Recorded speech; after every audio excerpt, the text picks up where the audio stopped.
Dan sertamu juga. Inilah Injil Yesus Kristus menurut Santo Matius. Dimuliakanlah Tuhan.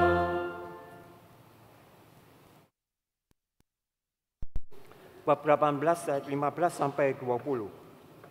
Sekali peristiwa, Yesus berkata kepada murid-muridnya, "Apabila saudaramu berbuat dosa, tegurlah dia di bawah 4 mata. Jika ia mendengarkan nasihatmu, engkau telah mendapatnya kembali. Jika ia tidak mendengarkan engkau, bawalah seorang atau 2 orang lagi, supaya atas keterangan 2 atau 3 orang saksi, perkara itu tidak disangsikan. Jika ia tidak mau mendengarkan mereka, sampaikan soalnya kepada jemaat. Jika ia tidak mau juga mendengarkan jemaat, pandanglah dia sebagai seorang yang tidak mengenal Allah atau seorang pemungut cukai. Sesungguhnya aku berkata kepadamu, apa yang kamu ikat di dunia ini akan terikat di surga, dan apa yang kamu lepaskan di dunia ini akan terlepas di surga.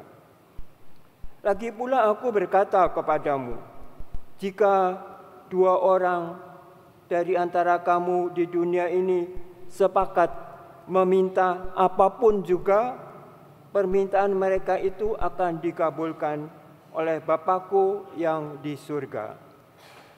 Sebab di mana 2 atau 3 orang berkumpul dalam nama-Ku, Aku ada di tengah-tengah mereka."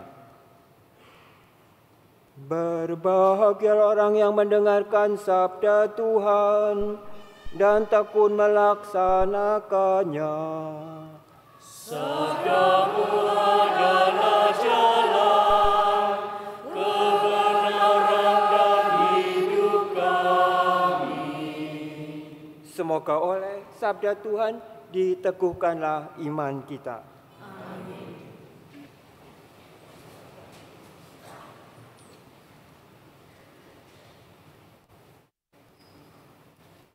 Kita pun mungkin tidak menyangka bahwa kita seperti Nabi Yehezkiel itu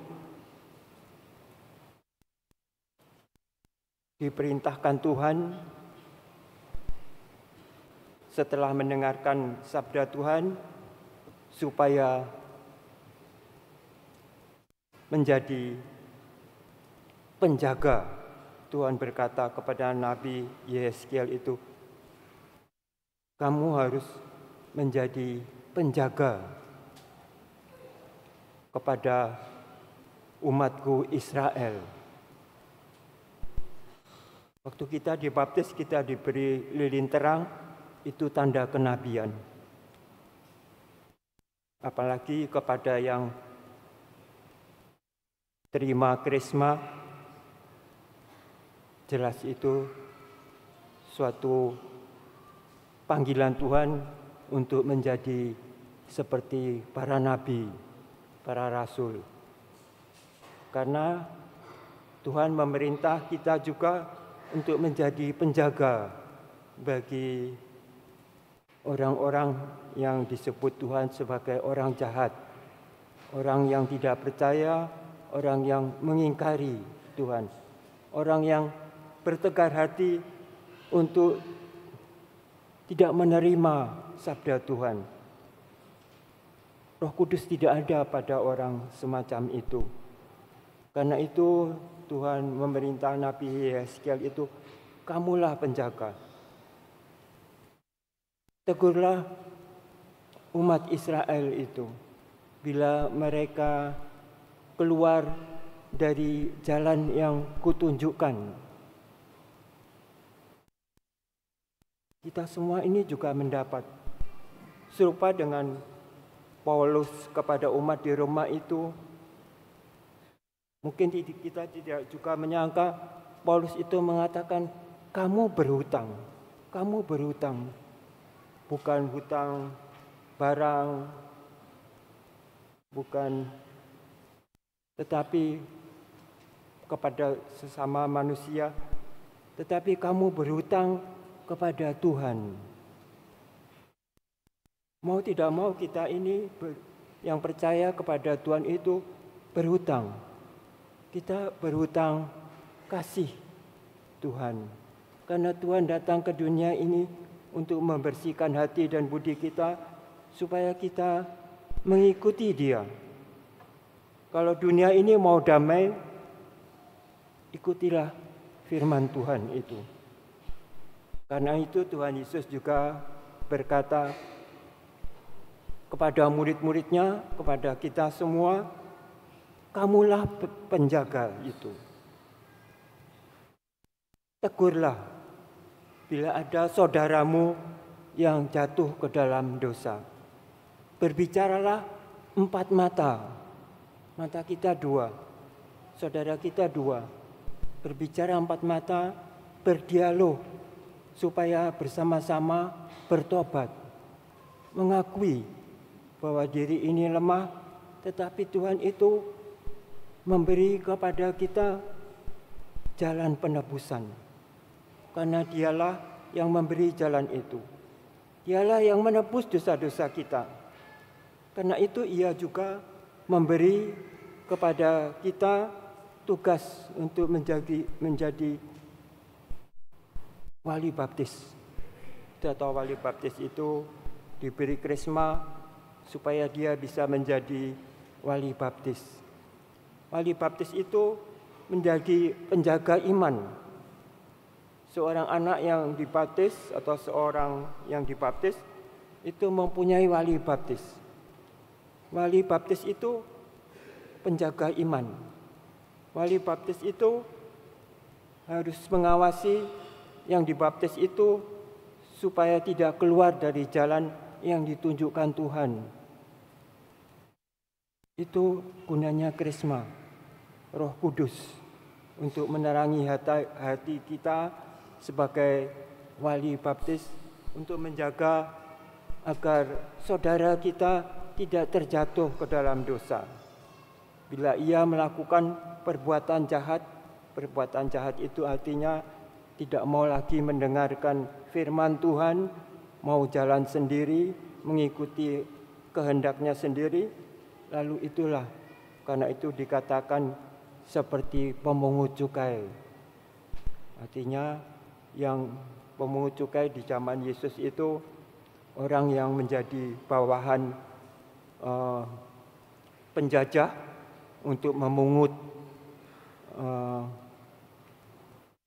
biaya, memungut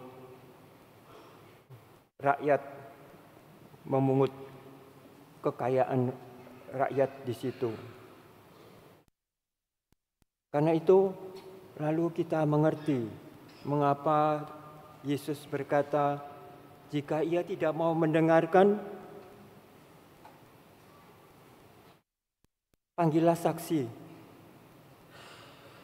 1 atau 2 orang untuk bersama-sama berbicara. Dialog, saling sharing apa itu yang diperbuat, apa itu perbuatan jahat, apa itu dosa. Lalu kalau orang itu juga, saudaramu itu juga tidak mau mendengarkan, panggillah jemaat. Panggillah jemaat. Gereja itu jemaat. Eklesia, jemaat itu dari bahasa Yunani eklesia, kemudian mungkin orang Spanyol, Portugal mengatakan itu igreja. Igreja. Lalu kita di Indonesia ini menyebutnya gereja. Gereja itu artinya umat Allah. Umat Allah itu hendaknya menjadi saksi suatu perbuatan dari saudaranya supaya bisa dikembalikan. Yesus berkata, bila kamu dapat mengembalikan seorang yang kembali kepada kebenaran, itulah keselamatanmu. Itulah kamu yang mendengarkan perintahku. Kamu yang melaksanakan kasih itu.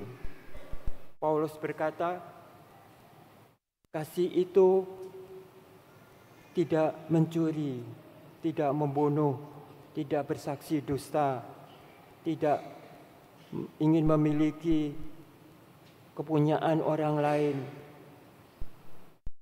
Itu kasih itu. Dalam kata kasih itu, semua perbuatan jahat itu tidak ada. Karena itu kita berhutang kasih kepada Tuhan. Karena itu Tuhan memerintahkan kita untuk melakukan apa yang benar. Sebagai pribadi, sebagai unit-unit komunitas, atau sebagai umat Allah. Itu bersama-sama menyadarkan orang-orang yang berdosa itu, supaya dikembalikan kepada kebenaran. Itu beban yang diberikan kita. Itu hutang yang kita mesti bayar kepada Yesus yang telah menebus dosa-dosa kita. Ia meminta kepada kita untuk melakukannya. Bukan sekadar untuk pujian bagi diri sendiri, tetapi sebagai abdi Allah, sebagai hamba Allah, untuk memberikan kesadaran kembali kepada orang yang berdosa, kepada orang yang bersalah, kepada orang yang menjauhkan diri dari Tuhan.